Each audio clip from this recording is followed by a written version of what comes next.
Welcome back, everyone. Wrapping things up on this edition of Morning Line on this Thursday, and we're shifting gears from presidential politics to Earth Day, which I think is a great thing to talk about. Sharon Smith's with us from over at Public Works, Metro Public Works, the city, one of the sponsors of this event that's taking place this Saturday at Centennial Park. It's going to be rocking.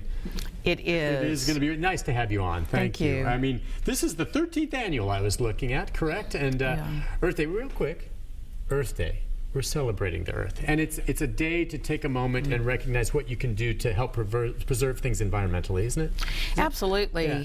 And it's a good opportunity. One of the reasons we have this event every year is there are a lot of environmental groups, there's a lot of green businesses, there are a lot of departments within Metro government that have environmental focuses, and Earth Day gives all of us a chance to talk to people, share with them why we have an event like this and what are the green activities, the green businesses, the green things you can engage in all year round in Middle Tennessee. Green means they're environmentally conscious. Environmentally friendly. They recycle or they try to do things that aren't as harmful to our air and the water. And so now I noticed there's going to be close to 100 exhibitors. Yes. All at Centennial Park this Saturday. Now I'm trying to think, I imagine there'll be some food booths, and we're going to talk about some of the events, the beer garden and things like that. But what kind of booths? What else are we talking about here? Sure. So there are a number of state agencies that are going to be there that and as ways well you can insulate your house better to make it more environmentally, less electricity used. Yeah, there is a company that does solar installation. There will be. It's so difficult to sort of describe it all. There are going to be businesses that focus on healthy living, getting out and being active, like Team Green. They're going to be there. Lightning 100 is one of our sponsors.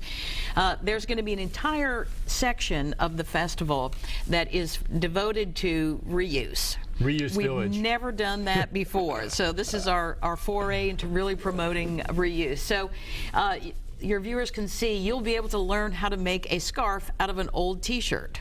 A scarf out of a T-shirt. Absolutely. Well, I guess, you just cut it up, right? Well, I think it's more complicated than that, I'm sure. Okay, I'm sure it is. I don't want to hurt myself doing that, but that's cool. All right, what else do we have here? We're just looking at some pictures. There's going to be some recycled art, some reused art that people can see, and everybody who goes through the Reuse Village will be able to make their own recycled art to take home. That's cool. And in addition to the Reuse Village, we're going to have Goodwill there. They're going to be accepting donations of clothes, books, and shoes. Public Works is going to be taking handheld electronics, so small electronics, batteries, CFLs. Those types of things that you can properly recycle and dispose of. Yes. So bring your old batteries. You can bring your old batteries. If you have an old mercury thermometer, there's a few still out there. I've got one. Why? I've got 2 of them. Why? What's wrong with those? Well, the mercury in a thermometer. I'm not going to bite it. Well, I love it. It's old school. And then you get to play with it. Oh, no. You do not, when it opens, mercury is about the coolest thing, but you don't want to touch it. It's very dangerous. Actually, the mercury in one thermometer can contaminate a lake, an entire lake. So we're going to be doing a thermometer exchange. I need to get rid of my mercury thermometer? Bring it to Earth Day. We'll give you a digital thermometer. Really? I may just do that. I do. I have 2 mercury thermometers. Really? I'm not kidding. They're ancient. You can't even buy those anymore. You might be able to donate them to a museum. Yeah. Glad you brought that up. All right, what else do we have? Now, creative supplies, canned food and dry goods. What are we going to Yes, the community food advocates folks will be there, and they're going to be accepting donations of food that go back out to people in need. And, of course, we have a beer garden. Yeah, the beer garden, and you said Blackstone, Little Harpeth. Blackstone, yes. We like to focus on local beer. So Blackstone Brewery is going to have 2 beers that they make all year round. One of their beers actually... the Black Forest. Yes, they make a donation to... the tree fund, I guess. Absolutely, to the tree fund. And then they have a second one that will be offered at the festival where they make a donation to the parks. There will be music as well. Listen, I don't want to stereotype this crowd because it's all kinds that love it. But I am going to be wearing sandals and tie-dye. Could I get you to wear a T-shirt? I could tie-dye it between now and then.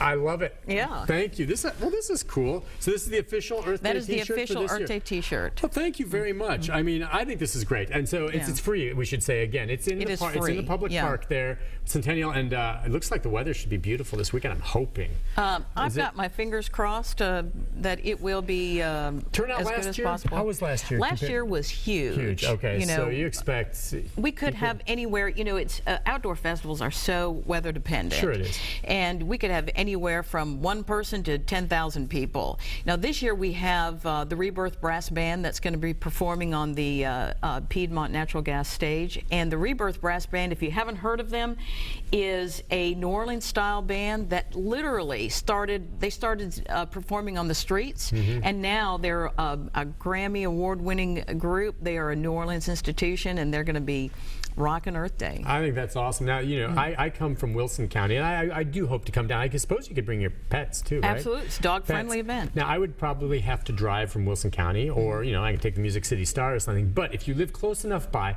ride your bike. I always try to ride my bicycles on Earth Day. And you're going to have valet parking for the bikes. Absolutely. Walk Bike Nashville. Walk Bike Nashville. If you bring it up, you can valet it, which you're going to need it. It's going to be so crowded. A place that you can drop your bike off, go enjoy yourself, come back and get the valet parking. Yeah. I think that's awesome. Let's put the full screen up. All right, just so you know, it starts at 11 o'clock. We should say that. It's free at Centennial Park. You know that fantastic park. 13th Annual Earth Day Festival. And there'll be all kinds of food as well, and some of those booths will just be neat stuff on recycling, you know, things that you can get and put in your home to save on electricity or gas usage and all of that. And you ever drive behind one of those cars, the Mercedes, that have been retrofitted to run on cooking oil, and it smells good. It smells doesn't like it? French fries. Yeah. It does. I'd like to learn how to do that. Listen, thank you very much for coming on this morning, Sharon, and best of luck. Thank you. It's a great event, annual event, and hopefully this is just another of many to come. All right? Absolutely. Thank you very much. It's good to see you. Have a great time. Maybe I'll see you this weekend, all right? Okay. Be back with a programming note right after this. Stay with us.